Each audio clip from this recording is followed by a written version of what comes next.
Oknum anggota Satlantas Polresta Pontianak Kota ditetapkan menjadi tersangka pelaku pemerkosaan terhadap anak di bawah umur. Sementara di Makassar, Sulawesi Selatan, 7 pria ditangkap usai menodai seorang gadis yang dalam keadaan mabuk di hotel.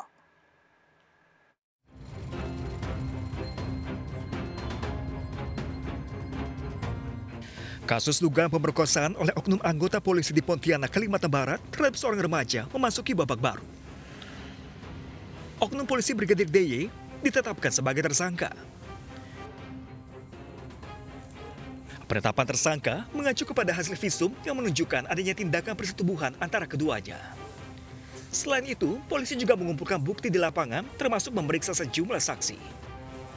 Perbedaan perkosaan dengan persetubuhan suka sama suka itu namanya juga diperkosa. Pasti ada unsur perlawanan. Unsur perlawanan itu paling tidak ada tanda-tanda penganiayaan.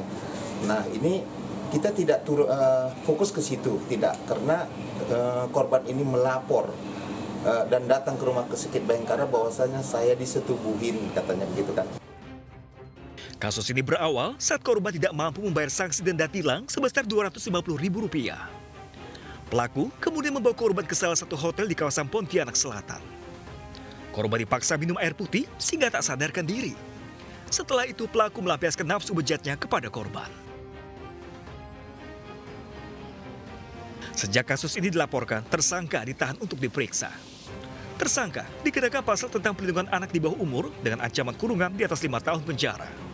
Sementara korban sudah berada di rumah dan masih dalam pengawasan orang tua. Dari Pontianak, Kalimantan Barat, Uun Yudiar, iNews melaporkan.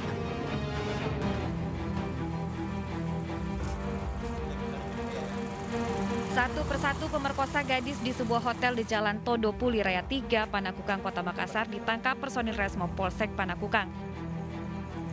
3 pelaku ditangkap di tempat berbeda. Menurut penuturan salah seorang pelaku, ia dan 6 rekan lainnya memanfaatkan kondisi korban yang sedang mabuk berat. Mabuk berat, Pak. Sudah mabuk berat. Kenal di mana dengan korban? Kenal di Barcode. Oh, di THM? Iya. Setelah itu diajak ke? Saya tidak tahu, Pak, dia bakal dibawa ke hotel, jadi saya ikut saja. Sebelumnya, korban melapor ke polisi dan mengaku telah diperkosa di sebuah hotel di Jalan Todo Puli Raya 3, Panakukang, Kota Makassar. Korban diperkosa bergantian saat di bawah pengaruh alkohol. Polisi kemudian mendatangi hotel dan menggelar olah tempat kejadian perkara. Dari TKP, polisi menyita sejumlah barang bukti. Ke-7 pelaku kini terancam hukuman penjara maksimal 12 tahun penjara. Dari Makassar, Sulawesi Selatan, Muhammad Nur, iNews melaporkan.